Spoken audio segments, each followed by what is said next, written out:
आगामी लोकसभा चुनाव को लेकर एक्शन मोड में मायावती। बसपा सुप्रीमो मायावती ने संगठन को मजबूत बनाने पर दिया जोर। बसपा सुप्रीमो मायावती को मिशनरी कार्यकर्ताओं की आई याद।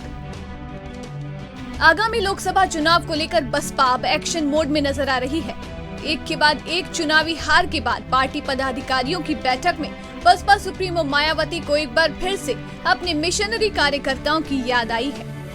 मायावती ने पार्टी पदाधिकारियों को फौरी तौर पर निर्देश देते हुए कहा कि मिशनरी सोच वालों पर भरोसा करें, जिससे घोर स्वार्थी, विश्वासघाती और बिकाऊ सोच रखने वालों से मुक्ति मिल सके।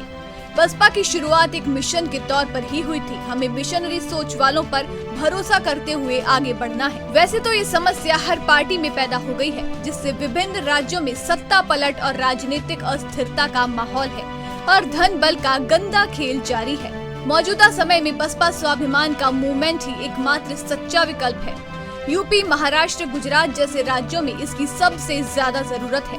कांशीराम ने दलित, अति पिछड़ा और अल्पसंख्यक समुदाय को साथ लेते हुए जो मिशन शुरू किया था, उसे अब हमें आगे ले जाना है। दरअसल 2007 में यूपी में बीएसपी की पूर्ण बहुमत से सरकार बनी थी, लेकिन उसके बाद धीरे धीरे एक के बाद एक कई दिग्गज नेताओं ने बसपा का दामन छोड़कर चल दिए, जिसके बाद से बसपा का जनाधार लगातार खिसकता चला गया। पिछले विधानसभा चुनाव में बसपा को सिर्फ 13% वोट मिले और मात्र एक सीट जीतने में कामयाब रही। यही वजह है कि अब बसपा सुप्रीमो मायावती का जोर पुरानी कार्यशैली पर मिशनरी लोगों को जोड़ने और संगठन मजबूत करने पर है।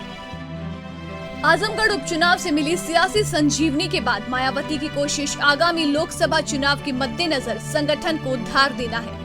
अमूमन मायावती इन दिनों पार्टी पदाधिकारियों की बैठक करके जमीनी स्तर की जानकारी लेते हुए संगठन में बड़े बदलाव करके नेताओं को जिम्मेदारी सौंप रही है।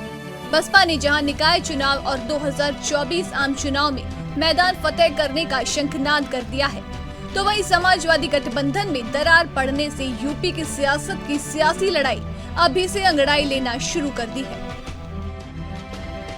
सुभासपा प्रमुख ओम प्रकाश राजभर और शिवपाल यादव को गठबंधन से आजाद करने के ऐलान के बाद अब समाजवादी पार्टी भी नए सिरे से आगामी निकाय चुनाव और 2024 आम चुनाव के मद्देनजर रणनीतियां बनाने में जुटी हुई है। इसी सिलसिले में सपा प्रमुख अखिलेश यादव ने 26 जुलाई को लखनऊ पार्टी दफ्तर में सभी विधायकों की बैठक बुलाई है।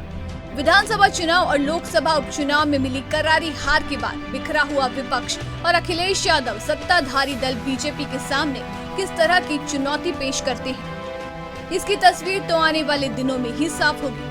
लेकिन जिस तरह से यूपी की सियासत दिन ढलने के साथ अपनी करवट बदल रही है, उससे तो ये बात साफ हो चली है कि 2024 का सियासी रण की लड़ाई दिलचस्प होने वाली है। News desk, Amroha TV.